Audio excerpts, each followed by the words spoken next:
Welcome back. My name is Jakeb Livengood, your host of the Living Good with Jakeb Livengood podcast. And yes, that is a play on my last name. So, episode 2, I'm excited. Like I said, we're running a storm here. We're coming on the scene, okay? So, it's going to be awesome. We're talking about the 4 pillars of the good life, originally coined by Ty Lopez, but I'm going to go a little deeper with it for you. If you want to be successful, you want to be a meaningful specific in this world, not a wandering generality, and there's a big coin difference between those two, you need to be consciously thinking about the 4 pillars of the good life. Those pillars are health, wealth, love, and happiness. Okay? Health, wealth, love, and happiness. Now, that's what Ty Lopez coined, and that's where it was. Originally heard it in like 2016 or something. And I kind of ran with it, and I was like, yeah, that's nice. Like, it's a good like format to think about how you're building your life. But I sort of built on it, and I was like, wait a second, hold on. So they were shared in that order, but actually they have to be achieved in that order. They literally do have to be achieved in that order, and I'm gonna explain why. Okay, let's walk it backwards. Okay, health, wealth, love, happiness. Happiness, which I substitute for fulfillment. I don't really seek to be happy ever. I mean, I'm dialed in. I'm super disciplined. Every day I get up at 4 in the morning. I don't want to do that. Every day I jump in 34-degree water. I don't really want to do that. It's very challenging. Even after doing it 270 days in a row, it's still hard. And it's like not like I'm not looking forward to it. I'm like, oh, I got to do this thing again. And it's got to fight the fight or flight response again. But I do it because I'm disciplined.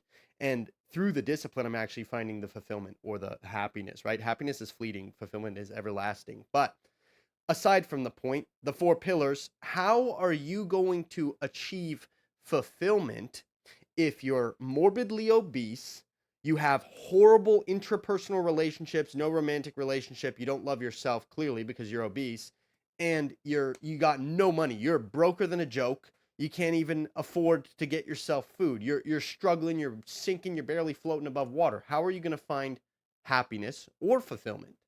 It's going to be quite challenging, is it not? All right, now let's keep walking it back. Health, wealth, love. How are you, say, let's say you do find your significant other, your person that is supposed to be your person for your life. Lovely. How are you going to provide properly for them and build a life with them if you're morbidly obese and you don't have any money? You don't have a home to provide. You don't have a house to provide for them to make it a home, right? You're going to have a real hard time providing for them. Now there is some merit to say that, if they're the right person, they're your person, like they can build up with you from the ground and they'll help you do that. Yes, there's merit there, and we could have a conversation about that, but that's a totally different podcast from this one, right? But so that there's another example, right? Now another one, wealth, walking it back to the second one, how are you going to utilize, let's say you do get wealthy and you've got those finances locked in, okay? But you're morbidly obese, like you're like 600 pounds, you're clinically ill, you have serious medical problems because you've lacked in taking care of your health. The money means nothing. It doesn't mean anything because you're going to be using it all on getting your health back and dialing that in. So that's like long-winded to say you have to achieve them in that order. Okay, they're all like, if you hit them in that order, you're going to be good. Okay, because think about it, your health, your temple, building your body, okay, it's a reflection of the inner love that you have for yourself. Okay, going to the gym, being super dialed in, disciplined, doing the things that you don't necessarily want to do. Sometimes I have a craving that I'm like, hey, I really used to love McDonald's and I would love to go get a Big Mac. I don't do that, and then I eat my chicken, rice, and broccoli because that's what I do. And then I'll switch up the sauces, and it'll make it a whole different flavor palette because I've got a different sauce on there today. It's lovely. But sometimes it's pretty monotonous. It's like, dude, chicken, rice, broccoli again, to chicken, rice, Brussels sprouts, chicken, potatoes, Brussels sprouts, chicken, potatoes, carrots, maybe lean ground turkey. You see the idea, right? We're staying disciplined on the health. Now, it is monotonous. It can get there, but also you're showing that love to yourself. And you're doing it because you are willing to set aside today, give today for the opportunity at a greater tomorrow. That's what discipline is. It's staying consistent to the habits that you said you were going to do long after the mood that you set it in was left. And that's E.T., Eric Thomas, right there. It's great stuff. But seriously, though, think about it. Once you get the health dialed in, okay, your health's locked in. Don't you think that you're just going to have better success in the wealth pillar? Like your business, and by the way, I'm asking a question, don't you think? But I'm also telling you, like, in my life, I've experienced that, okay? As your health gets locked in, as a direct, tangible result, you start receiving more abundance in the wealth pillar.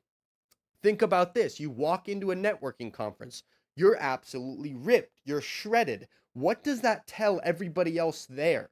Especially the people that are movers and shakers in their industry that are big 6, 7, 8 figure earners.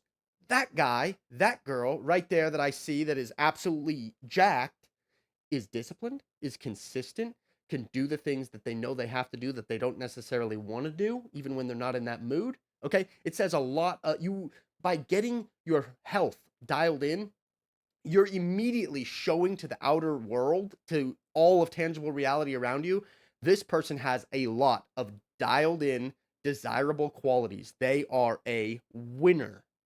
Boom. Okay. So you're going to start seeing growth in your wealth pillar because of that. Now, health, wealth, locked in. Yes, we're going up. We're doing it. It's fantastic. Now the love pillar, right?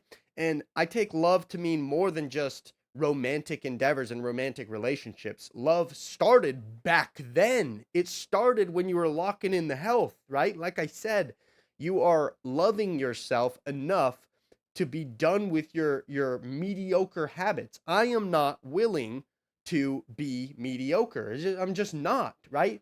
February of 2023, I don't think I shared this on the first pod, but I stepped on a scale and, I stepped on a scale because I was like, wait a second, I was looking in the mirror and I was like, I'm not, I'm not like looking like I thought I used to, right? Something escaped me. And I stepped on the scale and I was 246 pounds and 34.5% BMI. I don't know if you're familiar with the scales of body mass index, but that is clinically obese. And I was like, yo, how did this happen? Like my whole life I've been a skinny dude and something happened. I don't know what happened, but I'm obese now. And that day I was like, okay, no, I love myself too much to be obese. I love myself too much to let my health slip down the drain. I'm going to fix this. And I completely shifted my habits. And that was coming from self love. I loved myself enough to not be okay with my mediocre habits. And I became disciplined. It was an identity level change that day that happened, right? And so that's love. And then also, love is escaping the dreariness of your own negative emotions and negative feelings and negative reaction patterns that you were programmed up into when you were a child and maybe you weren't seeing necessarily the best energetic dynamics, okay? And you took that in, your RAS, your reticular activating system was taking in all this information, and then you ended up getting a toxic attachment style perhaps, and then now in your interpersonal relationships, friendships, romantic endeavors, now well into adulthood, you're actually experiencing things where, oh, wait a second, you know what, in that situation I was the toxic one. I have something internally inside of me that was triggered that I need to work on, right? So love comes back down to the inner game, fixing you, right? Love comes down to holding the people in your immediate circle accountable to themselves, right? That's loving them. Maybe sometimes love doesn't feel like love, right? Maybe sometimes it feels like an attack. Maybe sometimes it feels like you're scolding me, right? Now, that goes deeper than that because it goes to romantic endeavors, it goes to self, it goes to your closest friends and family, right? All of that. It's a big deal. Love is probably, for me personally, I'll speak from personal experience, it's one of my hardest pillars, right? The health, I mean, I let it slip away, but I locked it back in, and discipline was something that I just had identity level change. I never really had like a huge difficulty grasping that. I just was like, okay, starting today, I'm disciplined now. And then I was there. Wealth, I've had a lot of I've been very fortuitous in my 8 years of full-time entrepreneurship, and I've done a lot of business models, seen a lot of success. I've done well over $1 million in gross sales across all my ventures. I've had multiple companies, trust, multi-member S corps. I was VC funded. Okay, I've ran a tech company. I've done advisory services for some of the biggest EDM DJs in the world, building their blockchain projects. One of them did $65 million in revenue in the first week on launch. So I've been involved in big, big, big projects. So the wealth pillar sort of just came in my life with ease. I didn't really have to like struggle with it. But I'll be honest, like the love pillar for me personally, and this is real, this is raw. It's my hardest pillar for me. Like it's where I fall the most short in my tangible reality. But I also recognize that, and I'm consciously aware of it. I'm consciously aware of some of the habits, patterns, and behaviors that I engage in unconsciously and snap into the present moment. And I'm like, hey, wait a second, I want to change this about myself, and I actively work to rectify those. It does come back to those childhood traumas that I'm working on, revolving around and killing those habits, killing the ego, so that my higher mind can take the front seat, right? Last one, once you've got all this dialed in, okay, happiness. Now, again, like I said in the beginning, happiness, it's like fleeting. I don't seek happiness, okay? A lot of the stuff that I do on a daily basis, like it doesn't make me happy. I'm not like in love with it, but like I am in love with it though, because here's why, like I'm looking at it differently. It's because like I know that the things that I'm doing that are menial tasks on a daily basis are moving the needle forward on my life and my process of the things that I'm seeking to attain. So even though in the micro, in the actual doing of the activity, in the hour-long block, I'm like, oh yeah, I gotta do this. I don't really want to do this. But then I finish it, right? I do it reluctantly, but I do it. And then I'm like, okay, yes, that's awesome. That's done. I feel accomplished. I'm feeling that real dopamine because I just know that I did something right now that is actually moving the needle forward. And so that's not happiness actually though. I mean, that's just more like fulfillment. But happiness, fulfillment, I think they're interchangeable. Now, also, how are you going to find fulfillment? Fulfillment actually personally, I mean, a lot of people, especially from the consultations I've been doing with people in my immediate network that consult with me from social media, this one's actually the pillar that most people have the most difficulty with is happiness slash fulfillment. And I want to have empathy. I do. I really do. But I don't understand it. And maybe this is brash. Maybe it's like a little cold hearted. But like I'll explain how I think about it, right? It's like I don't understand how you're having a hard time with the fulfillment when, you are here's the problem. I know what they're doing, and all my students do this when I really break it down to them. They're comparing their life and where they're at with someone else on social media that's glamorized their life and painted this wonderful picture of how they're mega hyper successful and look at all the crazy things I'm doing, but that's just highlight reels. And also never compare yourself to someone else. Comparison is the thief of joy, right? Like I do make comparisons, but I compare me to me yesterday, me a week ago, me a year ago, me 8 years ago when I was like, hey, I really don't like my life and I want to actually figure out how I'm going to be an entrepreneur. And I think like you got a pencil and paper, started writing down vision plans of how it was going to look like. That's my vision board right there.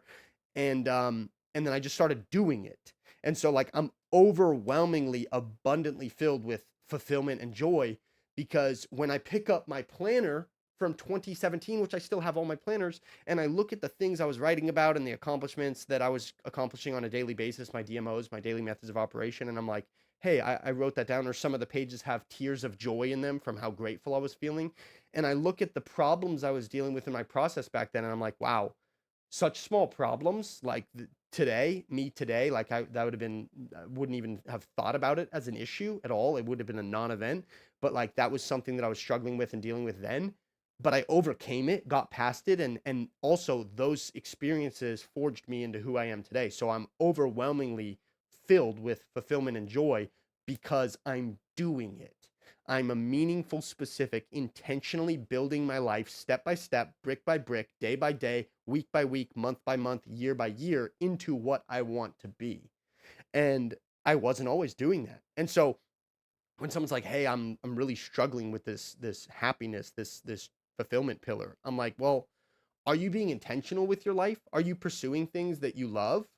And are you actively taking steps forward every single day? You check off an activity that you know is moving the needle forward. You're progressing towards your dream life. I don't have my dream life right now. Okay.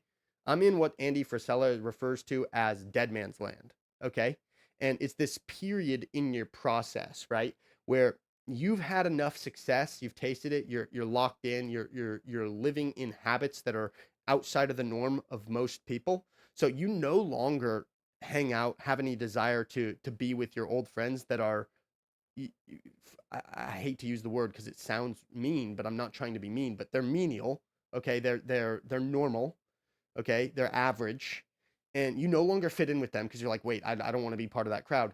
But you don't have the overwhelming, overflowing abundance in your life yet, all the results to fit in with the new crowd of the people that you're headed towards. So you're really super mega dialed in and locked into your process, basically all by yourself. Every once in a while, you'll find a buddy or have a call with somebody that's in a very similar predicament spot with your story, with their story, but you're primarily alone for a couple of years. Alex Hermosi refers to it as the lonely chapter. And it's like pruning. It's like the pruning process of becoming a successful serial entrepreneur, public figure. And everybody that is majorly successful, massively influential will talk about this in their process. Like it's a thing that happens. It's a period of time. I'm deep in that. Okay? I'm deep in it. Way deep. And like it's hard to see the light at the end of the tunnel some days, and some days are L's, big L's, but those are just lessons, not losses, because I'm not stopping, because I know I'm determined to see it through and become the things that God has preordained through visions and dreams into my mind. So that's why I don't think I think fulfillment's the easiest pillar. Like how I broke down the pillars in opposite order in the beginning and said you have to fulfill them in health, wealth, love, and happiness. Actually, while that is accurate for the first three mostly, happiness slash fulfillment is like it's a given, right? For me at least, the way that I'm thinking about it. And like going back to saying that it's like brash and like not very I'm not using a lot of empathy. I think I actually am, because like I was a wandering generality being someone that has no purpose for their life. They're just aimlessly going through life. Maybe they hate their job. They're using drugs, alcohol, and partying with their friends on the weekends as escapism from the reality, because they have to go back to work for a job that they don't love so they can pay their bills because they're locked into the financial matrix, right? And that's terrible. And then, they get off work and they're so exhausted and dreary and beat up energetically from the stuff they've been doing all day. They don't have the energy. They did their 9 to 5. They don't have energy to start a 5 to 9 side hustle that can eventually break out and scale to the point where they can quit their 9 to 5 and their 5 to 9 can become their full-time gig, right? It that bridging that gap is hard. So I feel for you. I do feel the empathy, but at the same time, I'm not gonna like let you sit and wallow in your self misery and self pity and be like, oh yeah, it's hard, man. So like it's okay, dude. Like life's hard. So just like let's cry about it together. No, I'm not gonna do that. I'm sorry. I love you too much to do that. Because actually the happiness and fulfillment comes the day, the not the day, the second, the exact second that you decide I am done being a wandering generality and I will now identify as a meaningful specific. And a meaningful specific is someone that has purpose, intention, and vision for their life. I want to do this. I feel called to do this. I am going to do this. I don't know how I'm going to do this. I don't know where to start. I really don't even know the first step, but I'm going to think about it. I'm going to pray on it. I'm going to meditate on it. The first step will present itself to me, and I'm going to take that step. And then I'm going to take the next step. And then I'm going to take the next step. And I'm going to keep doing that until I bridge the gap between who I am today and where I want to be. And that's being a meaningful specific. Welcome to the 1%. The day you make that decision, the second you make that decision, you should have some sense of gratitude, fulfillment, joy, and happiness in your life, because you know that you are above average in all realms of human endeavor, because you are trying to do more and be more. Most people aren't even trying. The bar is incredibly low, ladies and gentlemen. I promise you, okay? That is the 4 pillars. I hope I broke that down in a tangible way that was able to be received and understood. I'm still new to this podcasting thing, right? You know? So I think I'm doing all right. Let me know. And I do love you. I love you a lot. That's why I'm not going to, blow sunshine and rainbows and lollipops up your butt. I want to give it to you real. I want to tell you, hey, this whole meaningful specific, this whole entrepreneurial journey, this whole becoming somebody thing is hard. Okay. It's probably going to be the hardest thing you've ever done in your life, but it will be the most fulfilling thing you'll ever do in your life. Because imagine the fact that one day you are going to be living your dream reality with everything that you've ever visualized and imagined. It will be your tangible reality. It'll be your norm. And you'll look back to the moment you made that decision and went from being menial, average, normal, wandering generality to I'm going to do this. I don't care how hard it gets. I don't care what I have to go through, what tribulation. I'll be tried by fire. I'll be just like Job, right? Satan can throw whatever he wants at me. I am going to do it. You'll look back at that moment when you've made it, quote unquote, and you'll go, wow, younger me. I've got goosebumps right now. Wow, younger me, thank you. Thank you for being bold and courageous enough to take that jump.